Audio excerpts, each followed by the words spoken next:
أعوذ بالله من شر الشيطان الرجيم. أعوذ بالله من شر الشيطان الرجيم. أعوذ بالله من شر الشيطان الرجيم. بسم الله الرحمن الرحيم. والصلاة والسلام على محمد وعلى آله. أما بعد. السلام عليكم ورحمة الله تعالى وبركاته. جميع المؤمنين والمؤمنات. أنك لله لا على كولا هردي أما على كان دمه على كان فنسي. An bɛ juma na mɛ kalo tile 13 san 2022 bi ye juma ye mɛ kalo tile 13 na san 2022 le vendredi 13 mai 2022 a bɛ bɛn silamɛya san jate silamɛya kalo min bɛ n'a bɛ fɔ a ma ko shawal n'o ye selincini kalo ye a tile 12 san 1443 le 12 shawal 1443. Ustaz Berté ala ka waraba murutilen karamɔgɔ sariatigi Sikaso téléphone numéro 70 03 48 53 70 fu ani saba binani ani seeki biduru ani saba. An badenw bi vocal in bɛna tali kɛ jumɛn kan a bɛna tali kɛ fɔliminɛ ko kan fɔliminɛ n ye lien dɔw bila groupe sanfɛ a bɛ wagati bɔ mais n ma se ka a lien ninnu commentaire kɛ jusqu'à présent a bɛ taa lien 3 ɲɔgɔnna na walima wajulu 3 ɲɔgɔnna na a dɔ bɛ yen min bɛ boli kɛ Abdulayi Koyita kan n'o ye Bamakɔ alimami dɔ ye a lien in dɔ fana bɛ yen min bɛ boli kɛ Sherif Usman Madani Hayidara kan n'o ye Ansardine ɲɛmɔgɔ ye a lien in fana dɔ bɛ yen min bɛ boli kɛ Umar Kulibali n'a fɔ a ma ko Fariku n'o ye Ikimaludini ɲɛmaa ye a bɛ faamu wa mais an bɛna daminɛ ni min ta ye o ye Abdulayi Koyita ka video dɔ ye n y'a lien bila aw fɛ groupe kan a lien in bɔla TikTok de kan wajulu min na walima video min na n'a bɛ kan ka kuma fɔliminɛ ko kan fɔliminɛ silamɛya la balan njeme guitare ngɔni tamani ani dunu olu n'a ɲɔgɔnnaw donc a ye jugement min di o la a vocal in kɔnɔ kuma dɔw bɛ yen minnu ma ɲɔgɔn ta kosɛbɛ donc an bɛ fɛ k'an da don a la pour que maaw kana fili silamɛya la aw y'a faamu n'an tilala ale ta la Sherif Usman Madani Hayidara ta fana kelen bɛ yen an kan k'an da don min na pour que maaw kana fili silamɛya la n'an fana tilala ale la Umar Kulibali Faruk an bɛna an da se ale ta ma pour que maaw kana fili silamɛya la n bɔla ka ni maa 3 min tɔgɔ fɔ aw ye fɛn tɛ ne ni ninnu ni ɲɔgɔn cɛ personnellement je n'ai pas besoin de leur personne mais j'ai seulement besoin de leur propos en islam o yɛrɛbakun ne makoba tɛ o yɛrɛbakun na ne mako bɛ min na o ye o bɛ min fɔ silamɛya la o de bɛ ne intéressé a t'i n'a fɔ o ko ka di ne ye o ko man di ne ye o c'est pas ça dont j'ai besoin ne mako bɛ min na ala ka diinɛ bɛ se ka ko k'a jɛ cogo min na k'a kɛ ala n'a kira sago ye kisi nɛɛma bɛ kira ye a n'a ka so o kɔnɔna na vocal min bɛ boli Abdulayi Koyita ta kan n'o ye alimami ye Bamakɔ n kun y'a kanu ka vocal in comme aw y'a lamɛn ka ban a bɛ se ka kɛ aw y'a lamɛn video de don min bɛ TikTok sanfɛ est ce que a faamu n kun bɛ fɛ fana ka kumakan k'a bila n kumakan kɔrɔ aw k'a lamɛn o bɛ baara nɔgɔya ani ça peut servir de preuve a bɛ kɛ dalilu ye k'a yira n bɛ kan ka kuma min fɔ n tɛ kan nkalon da a la est ce que a faamu mais baara in bɛ kɛ ni appareil 2 de appareil kelen o ye n bɛ kan ka kuma ni min ye appareil 2nan o de bɛ n permettre k'a tigi kumakan bila a ka jouer i n'a fɔ ne ta bɛ kan ka fɔ cogo min na sisan mais pour le moment appareil 2nan min ni n kun bɛ fɛ ka kumakan bila ni o ye o appareil ma sɔn est ce que a faamu o appareil ma sɔn il est inefficace a ma se k'a baara kɛ donc je serai obligé ka audio in k'a dilan yen ten ka taa sɔrɔ n ma Abdulayi Koyita kumakan bila a la sinon a kun ka di ne ye k'a kumakan bila a yɛrɛw k'a lamɛn hali n'a sɔrɔla n y'a bila groupe sanfɛ ka ban a kun ye jumɛn ye pour que ni aw yɛrɛw y'a lamɛn a yɛrɛ da o bɛ kuma nɔgɔya ne yɛrɛ bolo kosɛbɛ ani o b'a yira n bɛ kan ka min fɔ dalilu b'a la n ma baga a ma walima n ma kalon da a la mais ni appareil ma sɔn ka jouer o tɛ ne nɔ ye bilen n kɔni ye lien bila ka ban ni maa minnu mako bɛ a lien na a lien bɛ sɔrɔ a b'an ka groupe sanfɛ wa fana a bɛ se ka sɔrɔ yɔrɔ wɛrɛ la inshallah mais a jouer kun ye pour que a bɛ kɛ preuve de ye est ce que a faamu parce que a man di ne ye ka kuma mɔgɔ la surtout alimami walima diinɛ ɲɛmɔgɔ ka taa sɔrɔ dalilu tɛ ne bolo o maloya bɛ ne na ne bɛ siran o ɲɛ est ce que a faamu donc an bɛna obligé ka a ye kuma minnu fɔ n y'a sɛbɛ pour que n bɛ segin a kan aw b'a lamɛn n'aw y'a lamɛn a ye min fɔ ani n mako bɛ yɔrɔ minnu na a la ka n da se o yɔrɔw ma n y'a fɔ a ye cogo min na kuma in bɛ kan ka boli kɛ fɔliminɛ ko kan a ko ɲininkali kɛla ale la ni fɔliminɛ bɛ yen min ye halala ye walima ni fɔliminɛ bɛɛ ye haramu ye donc a ye kuma in jaabi daminɛ ni min ye komi n y'a fɔ a ye cogo min na enregistrement ma se ka bila a la parce que n kan ka baara kɛ ni appareil filanan min ye téléphone filanan min ye a ma se ka sɔn sinon n kun b'a bila a la a yɛrɛ b'a lamɛn est ce que a faamu a ye jaabi di ɲininkali kɛla yala balan ani dunu ani tamani ani gitar k'a fɔla ko nin bɛɛ ye haramu ye ko yala ale Abdulayi Koyita ka version ye jumɛn ye a la donc a ye jaabi min di ɲininkalitigi ma an bɛna an da don o jaabi la k'o f'aw ye ni n tilala jaabi min bɛ ne yɛrɛ bolo ka fara a kan n bɛ n'o fara a kan inshallah a bɛ faamu wa a ko a b'a daminɛ ni min ye o de ye o dɔnnikɛla fangaba bɛ min kan o de ye ko fɔliminɛ si dagalen tɛ est ce que a faamu je pense que mɔgɔ minnu bɛ a lamɛn olu b'a dɔn hali n'a sɔrɔ ne m'a kumakan bila a la mais olu kan k'a dɔn n bɛ kan ka min fɔ sɔsɔbali don est ce que a faamu et puis je le prends témoin également ni ne ye fɛn fɛn fɔ n ka nin kumakan in na ni a ye kumakan kelen dɔrɔn sɔrɔ a la k'ale ma min fɔ comme ne ma se ka audio in bila a la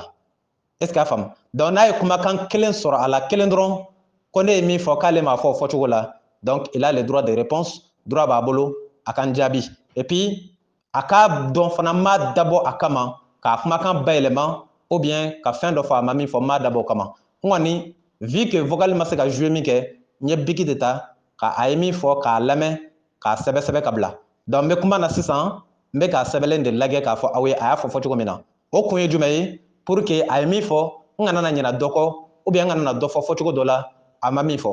parce que n bɛ siran o yɔrɔ ɲɛ kosɛbɛ est ce que a faamu ne bɛ diinɛ jɔli de kama n bɛ ka diinɛ dilan de mais ne man kan tɛ ka wale dɔ kɛ wale min bɛ se ka mɔgɔ ɲugun silamɛya la walima wale min bɛ se ka kɛ silamɛya ma kumasuli ye aw y'a faamu wa an badenw a ye kuma daminɛ ni min ye ko dɔnnibaa caman de bɛ yen dɔnnibaa minnu ko fɔliminɛ si dagalen tɛ est ce que a faamu ko dɔnnibaa fanba bɛ min kan walima dɔnnibaa caman bɛ min kan o de ye ko fɔliminɛ si dagalen tɛ a kɛla jɛmɛ ye o a kɛla balan ye o a kɛla gitari ye o walima a kɛla tamani ye o walima a kɛla fɔliminɛ fɛn o fɛn ye tant que a bɛ fɔ a ma ko fɔliminɛ ko dɔnnibaa fanba bɛ min kan donc o fɔliminɛ ninnu si dagalen tɛ bon a ka kuma kɔnɔ i b'a ye o de fana ye a ka point de défense ye c'est à dire que a bɛ côté min na o y'o côté de ye ale ka côté la fɔlifɛn ninnu si tɛ yen min dagalen de don parce que ni maa bɛ kan ka dɔ ka kuma lase a yɛrɛ fɛla ye min ye kuma in na i b'o ye a yɛrɛ kumakan na hali ni a m'o f'i ye donc ne ye min ye a ka kuma na o de ye dɔnnibaa ninnu ye min fɔ ale b'o côté de la fɔlifɛn si tɛ yen fɔlifɛn min ni a dagalen de don nin yɔrɔ in na est ce que a faamu donc o kun ye a ka kuma fɔlɔfɔlɔ ye a ka kuma filanan ko o dalilu bɛ sɔrɔ kira ka hadisa dɔ la kisi nama bɛ kira ye a n'a ka so ko kira ka hadisa in na ko kira ko wagati bɛ na se ko adamadenw bɛna jɛnɛya daga adamadenw bɛna jɛnɛya daga adamadenw bɛna a tɔgɔ di harirafini donni daga wa adamadenw bɛna ɲɛnajɛfɛnw daga est ce que a faamu bon nin yɔrɔ in na kuma kɛla fila ye fɔliminɛ bɛ yen ɲɛnajɛfɛn bɛ yen mais nin yɔrɔ in na ale Abdulayi Koyita a y'a fila bɛɛ kɛ kelen ye o tɛ kalo ye ne ye min da a la dɛ a enregistrement de bɛ yen a video de bɛ yen comme n ma se k'a bila la o de mɔnɛ bɛ n na quoi est ce que a faamu donc a ko ɲɛnajɛfɛn tɛ yen min dagalen de don donc nin yɔrɔ in na fɔliminɛ ani ɲɛnajɛfɛn nin yɔrɔ in na a y'a fila kɛ kelen ye nin ye ne ka kuma jɔyɔrɔ fɔlɔ-fɔlɔ ye ɲɛnajɛfɛn ni fɔliminɛ an badenw olu tɛ kelen ye est ce que a faamu a ye kuma daminɛ ni min ye o fɔliminɛ si tɛ yen min dagalen de don donc an nana se sisan yɔrɔ dɔ la a ko ɲɛnajɛfɛn tɛ yen min dagalen de don comme si ɲɛnajɛfɛn bɛɛ ye fɔliminɛ ye ka taa sɔrɔ ɲɛnajɛfɛn bɛɛ tɛ fɔliminɛ ye tout aigle est oiseau mais tout oiseau n'est pas aigle est ce que a faamu fɔliminɛ bɛɛ bɛ se ka kɛ ɲɛnajɛfɛn ye nka ɲɛnajɛfɛn bɛɛ tɛ fɔli minɛ ye o ye kuma kunkurunin ye n bɛna nin détail ye kɔfɛ est ce que a faamu ko o kɔfɛ fana ko comment on appelle ça ko dɔnnibaa dɔ ko fɔlifɛn dɔ bɛ yen n'a bɛ fɔ a ma ko duf arabukan na est ce que a faamu ko o fɔlifɛn in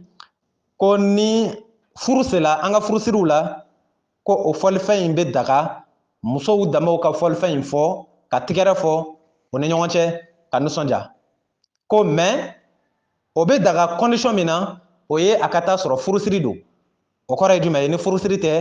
o fɔlifɛn in fana fɔli o tɛ daga tant que furusiri tɛ o ye Abdulayi Koyita ka version ye hali bi an badenw o kɔfɛ fana a nana laban k'a fɔ ko ɲɛnajɛ fɛn caman bɛ yen minnu dagalen de don min tɛ fɔlifɛn ye donc n y'a fɔ aw ye nin yɔrɔ in na kumaw ye ɲɔgɔn jɛn kosɛbɛ parce que a nana laban ɲɛnajɛ fɛn caman bɛ yen min tɛ c'est à dire ko dunun tɛ fɔ min na balan tɛ fɔ min na ko i n'a fɔ sɔkurusiw ou bien ka nɔni ji la ou bien ka ɲɔgɔn dan boli la ou bien ka siɲɛta kɛ o n'a ɲɔgɔnnaw donc olu ye ɲɛnajɛ fɛnw ye minnu dagalen bɛ nka a dun ko yɔrɔ dɔ la ɲɛnajɛ fɛn si tɛ yen min dagalen don o de la ne ko a ma ɲɛnajɛ fɛn ani fɔlifɛn olu tɛ kelen ye wa nin ye ne ka kuma jɔlen ye net k'a yira ɲɛnajɛ fɛn ani fɔlifɛn kelen tɛ sinon ni ɲɛnajɛ fɛn ni fɔlifɛn kun ye kelen ye ale ko yɔrɔ min na fɔlifɛn tɛ yen min dagalen don ale man kan tɛ ka na fɔ ko ɲɛnajɛ fɛn dɔw bɛ yen minnu dagalen de don o b'a yira i la ja ɲɛnajɛ fɛn dɔw ani fɔlifɛn dɔw olu tɛ kelen ye ɲɛnajɛ fɛn bɛ yen fɔlifɛn bɛ yen ɲɛnajɛ fɛn bɛɛ tɛ fɔlifɛn ye mais fɔlifɛn bɛɛ bɛ se ka kɛ ɲɛnajɛ fɛn ye est ce que aw bɛ kan ka kuma in faamu wa aw tulo bɛ ustaz Berete la ala ka waraba murutilen an badenw ne bɛ nin bɛɛ kɛ de diinɛ jɔli de kama maa juguya tɛ karisa komandi ye tɛ comme déjà ale Abdulayi Koyita yɔrɔ dɔw bɛ yen n tɛ fɛ ka kuma ka se o yɔrɔ la ale kama mun na parce que n y'a dɔn mɔgɔ ye mɔgɔ min bɛ sɔn ka jɔ a ka fili la est ce que a faamu ne ye Abdulayi Koyita alimami de don Bamakɔ n ka bonya bɛ a yɔrɔ n y'a dɔn mɔgɔ ye mɔgɔ min bɛ sɔn ka jɔ a ka fili la a ma kɛ maa si ye maa min ni i bɛ fili yira a la a ɲɛ b'a ka fili la a bɛ tila ka ban ka jɔ a ka fili la yɛrɛ bonya walima ni n jɔla n ka fili la maaw kana n'a fɔ ko n filila ou bien o n'a ɲɔgɔnnaw mais n y'a ka kuma dɔ lamɛn a ko yɔrɔ min na ni maa o maa n'i ye fili ye ale ka kuma la hali n'i kɛla garibu de ye hali n'i kɛla denmisɛnnin i ka o fili fɔ ale ye ale bɛ sɔn ka segin a kɔ ka fili in corriger donc n y'o mɛn a ka kuma na an badenw o ɲɔgɔnnaw la a man di ne ye ka kuma o tigi la cogoya dɔ la k'a lamisɛnya walima k'a dɔgɔya o man di ne ye mun na parce que maa min bɛ se ka a yɛrɛ dɔgɔya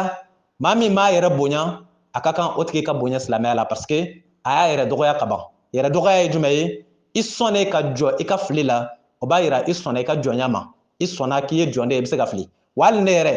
yɛrɛ b'o kankun kelen de la ne tɛ ala ye n t'a kira ye n bɛ se ka fili fana donc la même chose diinɛ tɛ ne ta ye ni fɛn dɔ yela ye ko ne ye min fɔ walima ni fɛn dɔ yela ye ko ne ye min kɛ ko ala n'a kira m'a fɔ walima silamɛya tɛ jɛn n'a ye n b'o fana ɲini aw bɛɛ fɛ i kɛla ne nɔfɛ maa ye o i ma kɛ ne nɔfɛ maa ye o i bɛ n fɛ o i tɛ n fɛ o an ka ɲɔgɔn dɛmɛ diinɛ in a bɛ se ka jɔ cogo min na donc n y'o min ye a la o diyara n ye o de la n tɛ fɛ ka kuma fɔ ou bien ka wale kɛ wale min bɛ se k'a tɔɔrɔ n kɛtɔ ka dilanni kɛ aw y'a faamu wa an badenw ne ka kuma fɔlɔfɔlɔ ye jumɛn ye n kɛlen kɔfɛ k'a yira i la ɲɛnajɛ fɛn ani fɔlifɛn olu tɛ kelen ye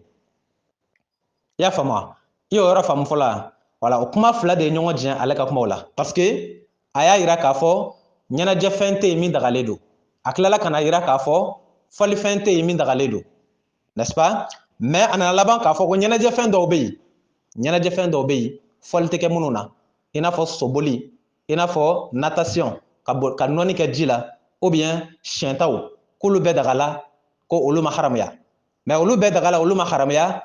ni ale ko ɲɛnajɛ fɛn tɛ yen min dagala o kuma fila bɛ ɲɔgɔn jɛ donc pour que ni mɔgɔ min y'a lamɛn o tigi kana na to kunpan na a tigi kana dɔn a bɛ min kɛ o de ye n bila n obligé la ka bɔ ka kuma pour que yɔrɔ minnu bɛ yen ni y a des lacunes ka se k'a dingɛnw datugu an ka diinɛ bɛ se ka dafa cogo min na juguya kan tɛ dɔgɔyama kan tɛ nɛni kan tɛ dilannitɔ la de don a y'a faamu an badenw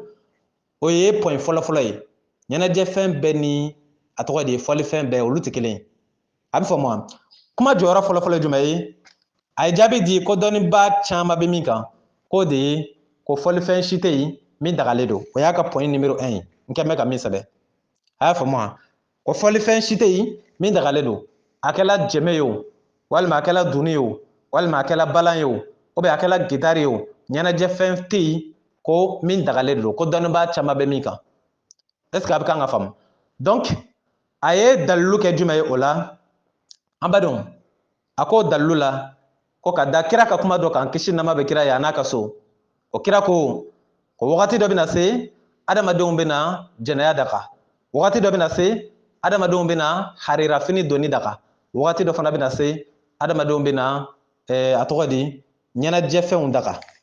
a y'a fɔ nin fɔcogo in de la ko kira y'a fɔ ten ko ɲɛnajɛfɛnw daga ko o de kɔnɔna na ɲɛnajɛfɛn tɛ yen min dagalen de don ɲininkali de bɛ nin yɔrɔ in na yan ne bɛna o ɲininka ni Abdulayi Koyita ko aw ma ko ɲɛnajɛfɛn tɛ yen min dagalen don an badenw aw bɛ fɛ an ka nin kuma in minɛ silamɛya la an ka tɛmɛ ten wa ɲininkali de don ɲɛnajɛfɛn ye mun de ye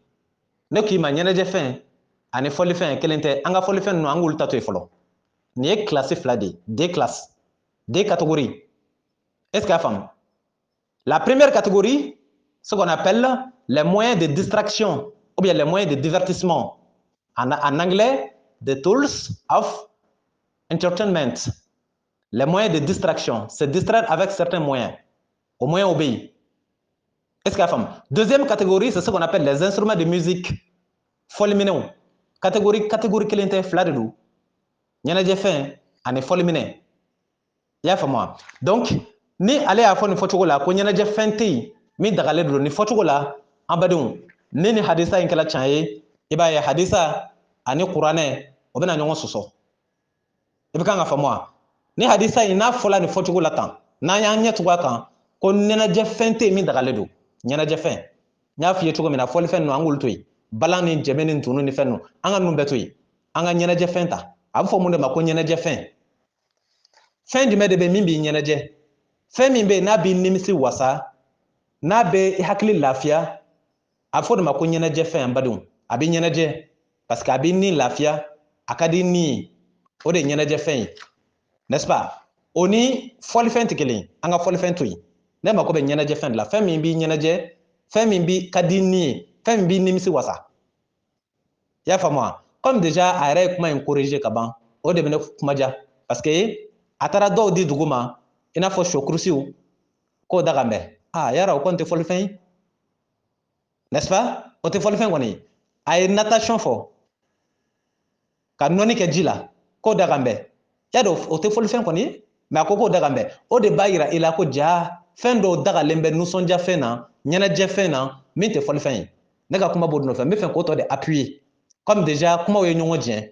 min ye tiɲɛ ye n'i ma jija i t'o ye i t'o dɔn donc min ye tiɲɛ ye o de bɛ ka na yira i la i k'o dɔn sisan ɲɛnajɛfɛn ninnu min b'i ɲɛnajɛ min b'i nisɔndiya an badenw k'a fɔ ko o fɛn tɛ yen min dagalen don donc o b'a yira i la o kuma ye nkalon ye déjà ɲɛnajɛfɛn camanba de bɛ yen minnu daga la comme a yɛrɛ y'a fɔ ka ban a ye minnu di yɛrɛ n bɛ se k'olu kɛ exemple dɔ ye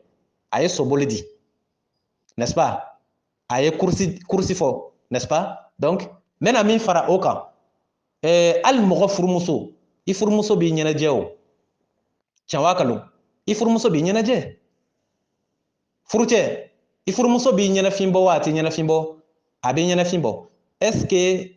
e furumuso na se ka k'i ka haramu ye ko parce que ko ɲɛnajɛ fɛn foyi tɛ yen min daga n bɛ e furumuso kɔni b'i ɲɛnajɛ a b'i nisɔndiya n'est-ce pas mais est-ce que i furumuso y'i ka haramu ye wa i furumuso a t'i ka haramu ye i furumuso daga n b'i ye sɔsɔli t'o la n'est-ce pas i woloden dun est-ce que i woloden t'i nisɔndiya wa i woloden t'i ɲɛnajɛ wa o ye ɲɛnajɛ fɛn dɔ fana ye i den a bɛ ɲɛnajɛ wa a t'i ɲɛnajɛ a bɛ ɲɛnajɛ est-ce que o b'a yira ko den ye haramu ye wa o t'a yira ko den ye haramu ye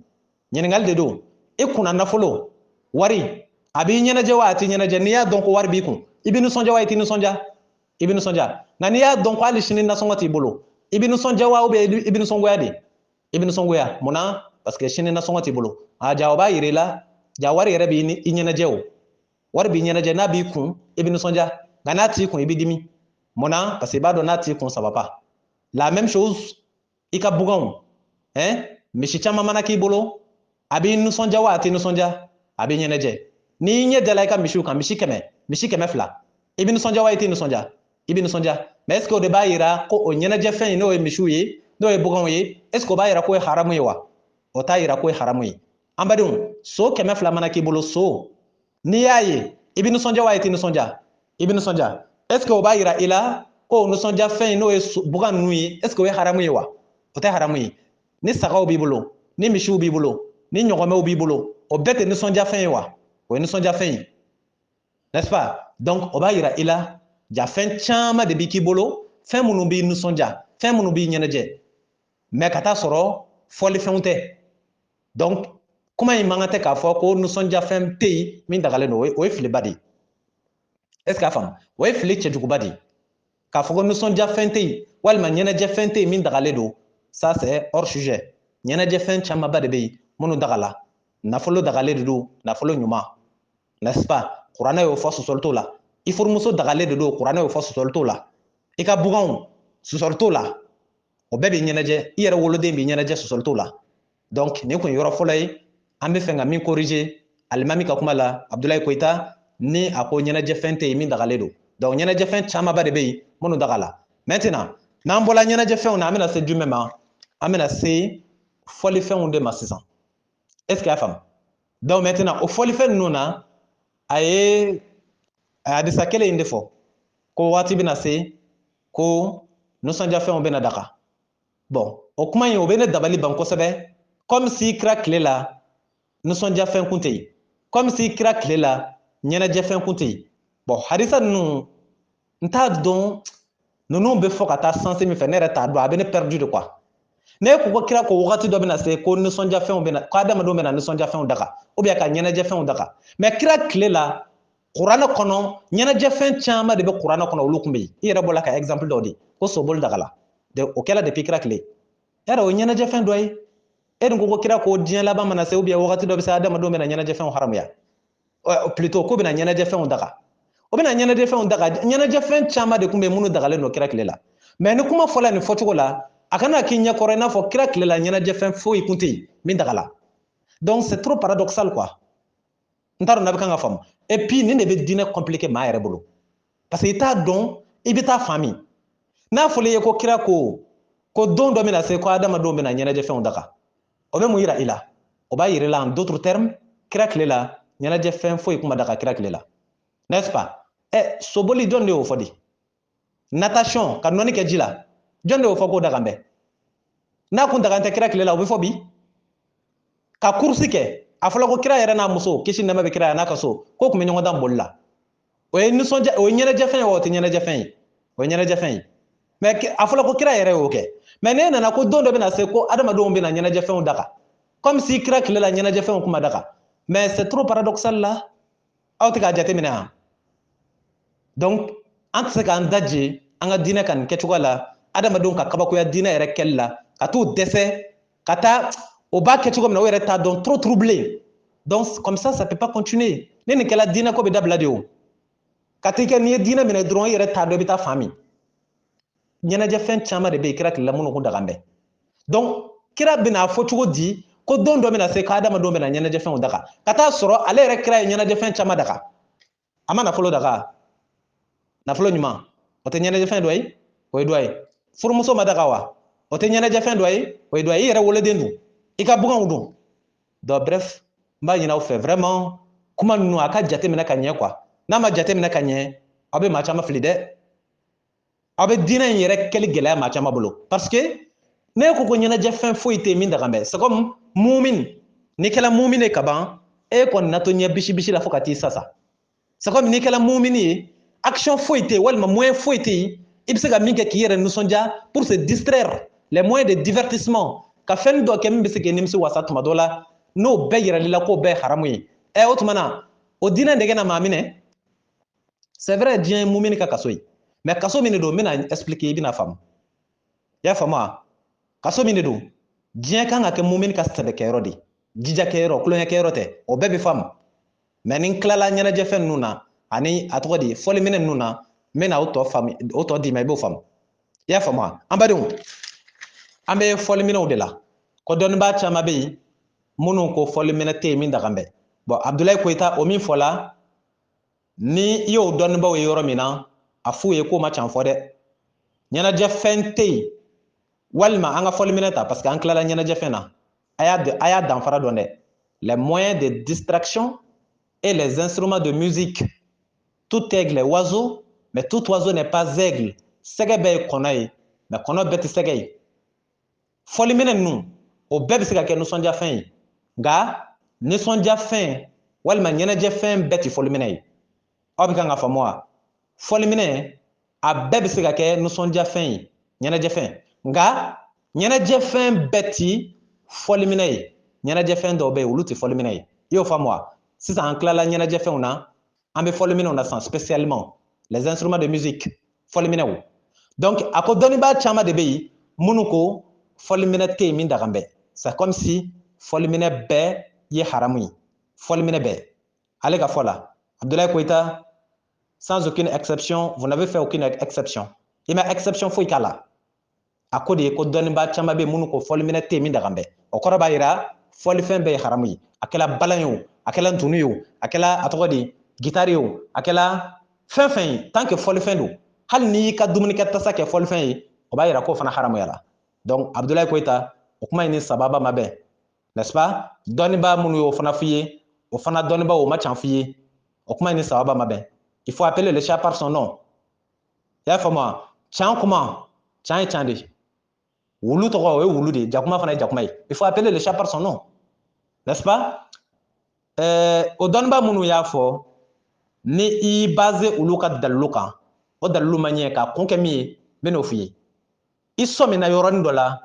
yɔrɔnin min na i ko ko dɔnnibaa dɔ sɔrɔla min ko fo n'a ɲɛbɔla dufu fo n'a ɲɛbɔla dufu la ko o bɛ se ka kɛ kɔɲɔw kɛtɔ la a donc i y'a ye exception kɛla est ce que a faamu mais e bɛ se k'a fɔ fɔlifɛn tɛ yen min dagalen de don ka tila ka n'a fɔ ko fɔlifɛn dɔ bɛ yen n'a fɔ a ma ko dufu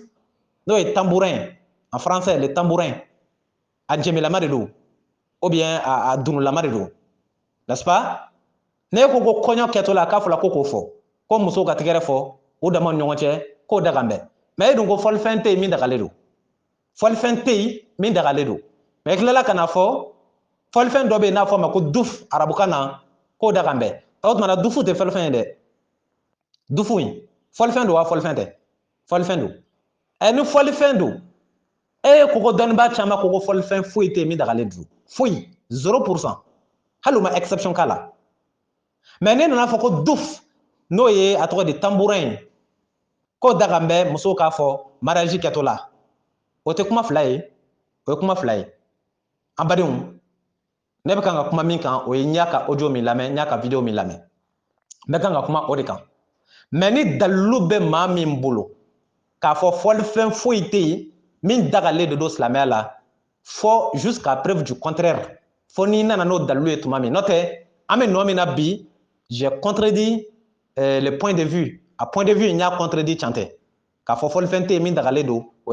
tɛ kuma canama ye jusqu'à preuve du contraire ne bɛ min dɔn a la an ka kira ka kuma dɔ ta kisi nɛɛma b'a ye Abdoulaye Koita i ko dɔnnibaa min ko dufu fɔli bɛ da ka mariage la i k'a fɔ o dɔnnibaa in m'a fɔ dɛ kira Muhamadu de y'a fɔ k'o ka fɔ a ɲɛ kan a bɛ diinɛ in yɛrɛ baara nɔgɔya maaw bolo n'i ko ko dɔnnibaa dɔ ko dufu fɔli daga la o b'i n'a fɔ i bɛ kan ka siga don kuma in na hali bi kana siga don a la dɛ kira Muhamadu de ko kisi nɛɛma bɛ kira ye n'a ka so an b'a Aishata ka hadisa dɔn i y'a faamu n kɛ man di ka n da don hadisa ko ninnu na i y'a faamu mais tuma dɔ la ni fɔli kɛlen kun cogoya min na i b'a dɔn ten comme o baselen don hadisa de kan ka caya donc je suis obligé parfois k'u contredire ni hadisa de fana ye donc n'aw y'a ye hadisa fila ye ɲɔgɔn contredit aw yɛrɛw b'a dɔn sisan ko in can ye min ye a y'a faamu wa Muhamadu ka kuma dɔ bɛ yen kisi nɛɛma b'a ye a n'a ka so a ko cogo di a ko de a'linu nikah waj'aluhu fil masajid wadribu alayhi bid-dufuf i y'a faamu wa kira ko cogo di a'linu nikah ko n'an bɛ kɔɲɔ kɛ an ka kɔɲɔ in an ka a dan kɛnɛmaya k'a dan kɛnɛmaya c'est à dire à rendre au public ka kɔɲɔ in bange quoi an ka kɔɲɔ bange a bɛ faamu cogo min na ko ni furu bangena ni kɔɲɔ in bangena waja'aluhu fil masajid an ka kɔɲɔ in an ka kɛ misiri la an ka kɔɲɔw kɛ misiri la i y'a faamu an ka furu ninnu siri misiri la i y'o faamu mais conjugaison na kira bɛ kan ka tɔn in min utiliser a kan bɛ jɔnniw de ma n'a fɔla alinu nikaha o ye a bɛ kan ka kuma jama minnu fɛ o minimum cɛ kelen b'u cɛ la minimum a bɛɛ tɛ muso ye conjugaison yɛrɛ fɛ a bɛ ka terme mun ta i b'o dɔn alinu a bɛ ka fɔ bil amr mais a bɛ kan ka kuma jɔnniw de fɛ al mukhatab ye jɔnniw de ye minimum fo cɛ kelen ka y'u cɛ la pour que a ka se ka fɔ nin fɔcogo la walima a ka kɛ cɛ groupe ye walima a ka kɛ cɛw ni muso faralen ɲɔgɔn kan walima a ka kɛ cɛ kelen bɛ muso camancɛ la mais au minimum fo cɛ kelen de ka sɔrɔ yen a ye kuma in faamu ka ɲɛ a faamu wa a bɛ se ka fɔ fɔcogo la n'i ko waja'aluhu fil masajid fo cɛ kelen ka ye o mukhatabu la kuma bɛ kan ka kɛ minnu fɛ kuma bɛ kan ka kɛ minnu fɛ fo cɛ kelen ka ye sinon a tɛ se ka fɔ nin fɔcogo la i y'a faamu wadribu alayhi bidufuf i ye min fɔ ko dɔnnibaa dɔ ko ka tambourin walima dufu ko k'a fɔ mariage kɛtɔ la ne m'a f'i ye n ko dɔnnibaa dɔ ka kuma tɛ n ko Muhamadu de ka kuma don n'est-ce pas nin ye kira ka kuma ye an ka fɔli a ye fɔli min fɔ n'o ye tambourin ye n tɛ tambourin in tɔgɔ dɔn bamanankan na mais a ncɛmelama de don e b'a faamu cogo min na walima a tamanilama de don a fɔ a ma ko tambourin est-ce que a faamu a yɛrɛ Abdulayi Koyita y'a expliqué cogoya dɔ la ko a dunu a tɛmɛlama de don cogoya dɔ la yen k'a bɛ fɔ an ka nord ni surakaw bɛ yɔrɔ min na ka caya k'a bɛ fɔ yen donc pour dire que fɔlifɛn de don min dɔlen don ka ban i y'a faamu wa donc nin yɔrɔ in na kira ye yamaru de di a n'a ye diɲɛ di a diɲɛna n'a ye nin ka fɔ mariage kɛnɛ kan a bɛ kan ka faamu kira ko k'a fɔ de wadribu alayhi bidufuf hali yan a tɛ singulier yɛrɛ la dɛ a bɛ plural de la dufun o ye un seul tambourin mais dufuf o ye plusieurs tambourins a ka ca donc fɔlifɛn min de don a kelen yɛrɛ a ma kelen ta tɔgɔ ma a ye caman de ta tɔgɔ ma donc o b'a yira la hali n'a kun danna nin ma nin ye exception ye istisnaw nin y'o de ye fɔlifɛnw cɛ la hali n'a kun danna nin ma mais jɔnni de ordre de ko k'a fɔ kira Muhamadu de ordre de ko k'a fɔlifɛn in fɔ fɔlifɛn don wa fɔlifɛn tɛ le tambourin mɔgɔ minnu bɛ français mɛn qu'est-ce que c'est qu'un tambourin a ye dictionnaire ɲini ou bien a ka taa Google la tambourin ye fɛn min ye a k'a ɲɛɲini a k'a ɲɛdɔn tambourin ye fɔlifɛn de ye tambourin est-ce que a faamu dans le mot tambourin il y a le mot tambour fɔlifɛn de don jɔn de ye ordre de ko k'a kɛ mariage kɛtɔ la kira Muhamadu de ye ordre de ko k'a kɛ mariage kɛtɔ la est-ce que a bɛ kan ka faamu furusiri kɛtɔ la ko k'a kɛ mais cogo di kira Muhamadu bɛ se ka ordre di ko ka fɔlifɛn dɔ fɔ mais a kana fɔ tuguni ko fɔlifɛn tɛ yen ko min dagalen don c'est trop paradoxal là cette histoire elle est trop paradoxale Muhamadu bɛ se ka diɲɛ di cogo di ko ka fɔlifɛn dɔ fɔ mais kuma wɛrɛ kana bɔ yɔrɔ dɔ la ko fɔlifɛn tɛ yen ko min dagalen don o tuma na kira ye diɲɛ di ko ka dufu in min fɔ mariage la o tɛ fɔlifɛn dɔ ye wa o ye fɔlifɛn dɔ ye n'o ye fɔlifɛn dɔ ye kira bɛ se ka ordre di ka fɛn dɔ kɛ cogo di dɔnnibaa wɛrɛ ka sɔrɔ silamɛya la k'i b'a fɔ k'o ma daga o tuma na o dɔnnibaa in ni kira Muhamadu jɔn de bɛ diinɛ dɔn jɔn ye point d'interrogation donc bref ne ka kuma bɛ nin yɔrɔnin de kan au minimum fɔlifɛn kan ka sɔrɔ diɲɛ kɔnɔ au minimum hali n'a danna nin dɔrɔn ma sa nin dɔrɔn kɔni kan ka se ka daga diɲɛ kɔni kɔnɔ silamɛya la mais n'a fɔra ko nin si ma daga dun kira Muhamadu dun ko an k'a kɛ dun est-ce que Muhamadu de bɛ fɛn fɔ fɛn min ma daga wa question grand point d'interrogation dufu ye fɔlifɛn de ye sɔsɔli foyi t'a la o de la Abdulayi Koyita ko dɔnnibaa dɔw ko ten ko k'a fɔ n y'a fɔ a ye dɔnnibaa dɔw ko ten tɛ dɛ kira Muhamadu de y'a fɔ kuma kana na munumunu ka kuma fɔ fɔcogo dɔ la pour que i bɛ kan ka point de vue min fɔ k'a jagoya kɛ tiɲɛ ye parce que déjà i ko fɔlifɛn tɛ yen min dagalen don donc n'i nana fɔ kira Muhamadu ko tambourin dagalen don est ce que ɲininkali tɛna k'i la e ko fɔlifɛn tɛ yen min dagan bɛ mais a dun yela ko kira Muhamadu ko ka dufu fɔ point d'interrogation c'est trop paradoxal bref n bɛna kuma in surunya ni min ye jusqu'à preuve du contraire ni Muhamadu ye fɔlifɛn dɔ daga ka ban fɔ ni Muhamadu yɛrɛ ye fɔlifɛn wɛrɛ haramuya sa dɛ n'o tɛ i ye sira yira maaw la k'a yira fɔlifɛn bɛ daga ni dufu fɔli ye mais ni fɔlifɛn wɛrɛ sɔrɔla silamɛya la kira muhammadu ye fɔlifɛn min ta a tɔgɔ ma k'a fɔ ni fɔlifɛn kɔni ye haramu ye fo n'a kɛla o ye k'a fɔ kɔni fɔlifɛn kɔni tɛ daga silamɛya la o ye kalo ye parce que kira muhammadu ye fɔlifɛn daga ka ban n'o ye dufu ye k'a fɔ mariage kɛtɔ la donc fo n'a ɲi bɔla muhammadu k'a fɔ sisan ou bien a ka fɔ ko kira ko balan ye haramu ye spécial balan spécial ou bien a ka fɔ kira ko dunu ye haramu ye spécial ou bien a ka fɔ kira ko guitare ye haramu ye spécial c'est à dire ka fɛn dɔ ta spécialement k'a fɔ nin ye haramu ye par exemple n'i ye aljaras fɛn dɔ bɛ yen a tɔgɔ ye ko jumɛn ye tan ntana voilà o ntana in kan tɛ o ma yan fɔlifɛnw cɛla parce que o kuma ka ca ntana o kuma ka ca n tɛ fɛn ka don o la n'a ɲɛ bɔla o la ne tɛ fɔlifɛn dɔ y'i bele ko fɔlifɛn min ni kira muhammadu walima silamɛya la a fɔla fɔlifɛn min ye haramu ye n'a ɲɛ bɔla ntana na wa hali o ntana in n tɛ fɛn ka don a détail kɔnɔ parce que ni n sigala fɛn min na a kuma fɔli man di ne ye moi je ne vais pas prononcer des propos sceptiques diinɛ sira kan je vais être clair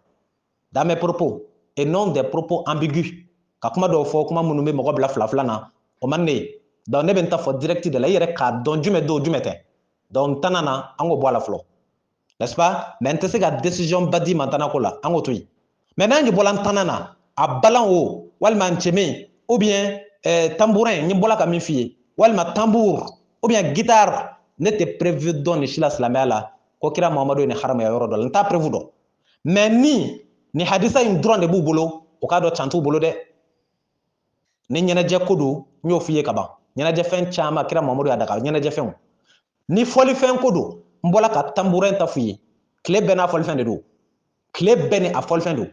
a bɛ se ka taa sɔrɔ kira muhammadu tile la tambourin o de fɔlifɛn de tun b'u bolo o b'u ɲɛnajɛ ni min ye o b'a sɔrɔ peut-être guitare tɛ yen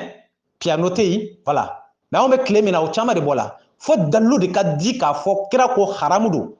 n'o ma kɛ dɔrɔn silamɛya la a tɛ se ka haramuya o dalilu tɛ maa bolo i yɛrɛ abudulayi koyita ka kuma don diinɛ tɛ maa ta ye k'a fɔ i b'a dilan n'i yɛrɛ hakilina ye k'a mɔntɔn cogoya dɔ la pas question i bɛna ni dalilu de ye preuve claire min b'a yira ko haramu don donc n'a sɛbɛn bɛ yɔrɔ min na ko kira ko balan ye haramu ye an mago b'a dalilu la jusqu'à preuve du contraire n'a sɛbɛn bɛ yɔrɔ min na kira ko guitare ye haramu ye an mago b'a preuve la jusqu'à preuve du contraire ne b'aw ɲininka o est ce que ne ye guitare fɔla ye Ustaz Berthe est ce que ne bɛ guitare fɔ wa ne tɛ guitare fɔla ye ne ma s'o ma wa fo k'an sa madala ni n bɛ s'o ma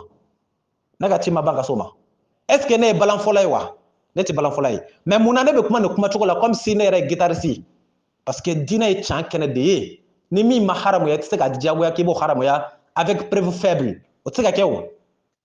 donc il faut parler il faut amener des preuves claires et non des preuves ambiguës il ne faut pas que les choses soient paradoxales il faut que les choses soient claires en islam an b'o tile de la n'i ye fɛn fɛn fɔ ko haramu don il faut amener des preuves convaincantes ni fana ye fɛn fɛn fɔ ko haramu tɛ il faut amener des preuves convaincantes a y'a faamu an badenw jusqu'à preuve du contraire ne ma preuve ye min b'a yira ko fɔlifɛn ninnu dɔwɛrɛ ye haramu ye n ma n tana kɔfɛ an ka n tana to yen mais a tɔ ninnu an bɛna don a détail kɔnɔ ninnu ye en gros de n'aw ye nin faamu ka ban aw bɛna détail faamu an bɛ fɔlifɛnw de la de façon générale a y'a faamu ɲɛnajɛfɛnw ta a y'a dɔn sɔsɔli kɔni t'o la ça c'est 100% licite ɲɛnajɛfɛn min tɛ haramu ye fɛn min b'i ɲɛnajɛ den y'a dɔ ye nafolo y'a dɔ ye o n'a ɲɔgɔnnaw maintenant fɔlifɛnw na a tɔgɔ de ntana an ka ntana bila kɛrɛfɛ n'est-ce pas n bɛ n base kira ka kuma min kan o ye dufu de o ye tambourin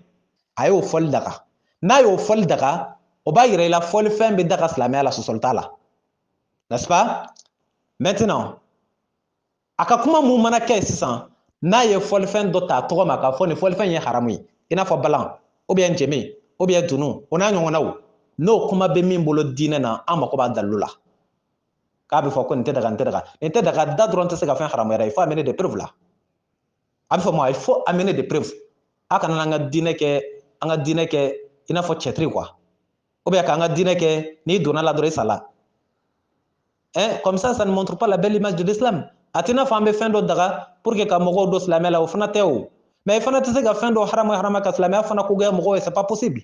il faut rester juste au beau milieu kana fɛn dɔw daga ko pour que mɔgɔw ka don silamɛya la o kama c'est pas une preuve wa fana kana fɛn dɔw seere ka taa haramuya ka mɔgɔw fana ɲugu silamɛya la c'est pas aussi ça a y'a faamu an badenw kulonkɛ diinɛ sira kan Mumin, ibe kulenga tuma jume. Quand est-ce que tu dois te distraire? E kan ga wagati dɔ ta tuma dɔ la k'i yɛrɛ ɲɛnajɛ kɔnɔ wagati dɔw la ɲɛnajɛ min tɛ haramu ye. A bɛ fɔ bamanankan na ko kulon tɛ sɛbɛ sa, sɛbɛ fana tɛ kulon sa. C'est vrai, Ala y'anw bila dugukolo kan a batoli de kama. Mumin kan ka sɛbɛ de kɛ diɲɛ kɔnɔ, diɲɛ tɛ kulonkɛ yɔrɔ ye. O bɛ faamu. Mais n'a fɔla 24 heures sur 24, 7 jours sur 7 k'i concentrelen don. E ma wagati foyi sɔrɔ, wagati min bɛ se ka i hakili lafiya, wagati min hali i bɛ se ka pause ta. Hali baarakɛyɔrɔ la. N'i y'a mɛn ni o taara école la récréation bɛ yen, pourquoi? C'est pour se distraire, ka hakili renouveler. Baarakɛyɔrɔ la pause bɛ kɛ mun na? C'est pour se distraire, pour se reposer. Alako fana na c'est la même chose. N'a fɔla e ka alako kɛ 24 heures sur 24, 7 jours sur 7, e bɛ sɔn ka fɔ Ala ye adamaden da ten de. E mako bɛ moyen dɔw la, des besoins naturels. Naturellement, tu dois te reposer parfois. Vrai ou pas vrai? Hali n'a kɛra ji min ye i n'o kɔni kɛ. Hali n'a kɛra ɲɛgɛnnataga ye i n'o kɔni kɛ. Dumuni ye i n'o kɔni kɛ. Olu ye moyen de moment de distraction. Wagati de do i b'i yɛrɛ lafiya wagati min na. I bɛ kan ka faamu wa? Yɛrɛ lafiya tuma ni tuma. Jɔn bɛ se k'a fɔ ko ye haramu ye silamɛya la? K'i yɛrɛ reposer de temps en temps.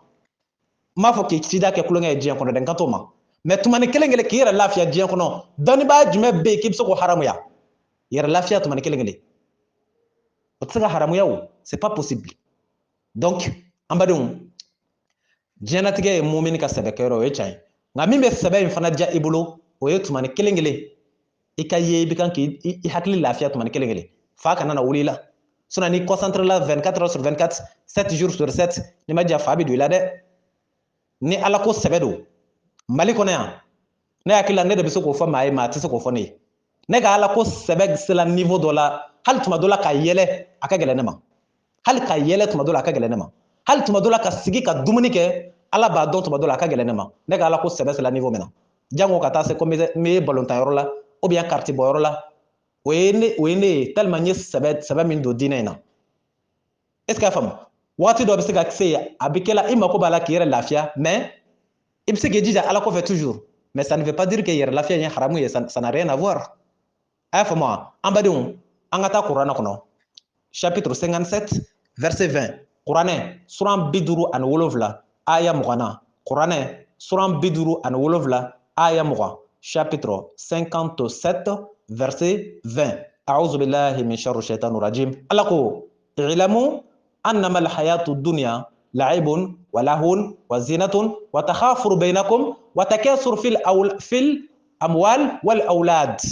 Traduction en français. Chapitre 57, verset 20. Sourate 57, verset 20. Alors, sachez que la vie présente n'est que jeu, amusement, vaine parure. Vaine parure. Ensuite, une course à l'orgueil entre vous et une rivalité dans l'acquisition des richesses et des enfants. وما الحياة الدنيا أعوذ بالله من شر الشيطان الرجيم وما الحياة الدنيا إلا متاع الغرور. Et la vie présente n'est qu'une jouissance trompeuse.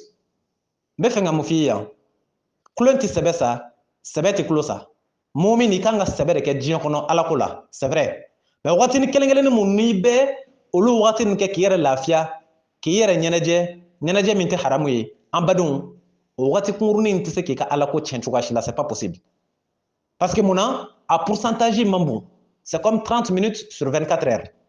I n'a fɔ minute 30 heure tile kelen kɔnɔ, ou bien heure kelen tile kelen kɔnɔ. 30 minutes sur 24 heures, ou bien 1 heure sur 24 heures. O waati kunkurunin e bɛ o temps min ta, o bɛ fanga de don i la ni k'i bɛna Ala ko wɛrɛ kɛ, n'est-ce pas? Maintenant, ni traduction ye jumɛn ye? Ala ko la vie n'est que jeu, ko diɲɛlatigɛ ye kulonkɛ de. Diɲɛlatigɛ in kulonkɛ de don. An kana diɲɛlatigɛ in kɛ n'a fɔ n t'a dɔn n bɛ nin kɔrɔ f'i ye i b'a faamu cogo min na. Diɲɛlatigɛ ye kulonkɛ ye, wa lahawun ani amusement. I bɛ kan ka faamu wa? O kɔrɔ b'a yɛrɛ la diɲɛ ye zéro de. Kana diɲɛ ta k'i baser diɲɛ kan, diɲɛ tɛ foyi ye quoi. Et une rivalité dans une course à l'orgueil entre vous et une rivalité dans l'acquisition des biens et des enfants. Ne bɛɛ ye Ala bɛ kan k'a f'i ye, la vie présente n'est qu'une jouissance trompeuse. Kan'i yɛrɛ di diɲɛ ma. y'a dɔn ala sɔnna ma ko diɲɛ ye kulonkɛ ye mais e ye mumini ye e bɛ diɲɛ kɔnɔ e b'i ka alijana sɔrɔ cogo di i b'i ka alijana sɔrɔ ni sɛbɛ ye mun na diɲɛ kulonkɛ in i bɛ diɲɛ o kɔ c'est pas une contradiction ye diɲɛ kulonkɛ in i bɛ diɲɛ o kɔ n bɛ ka fɛn dɔ d'i ma i k'a jateminɛ ka ɲɛ pour que k'a yira i la kulonkɛ bɛ sɛbɛ kɛrɛfɛ sɛbɛ fana bɛ kulonkɛ kɛrɛfɛ a bɛ taa ɲɔgɔn ye de n'est-ce pas y'a dɔn ala ko diɲɛ ye kulonkɛ ye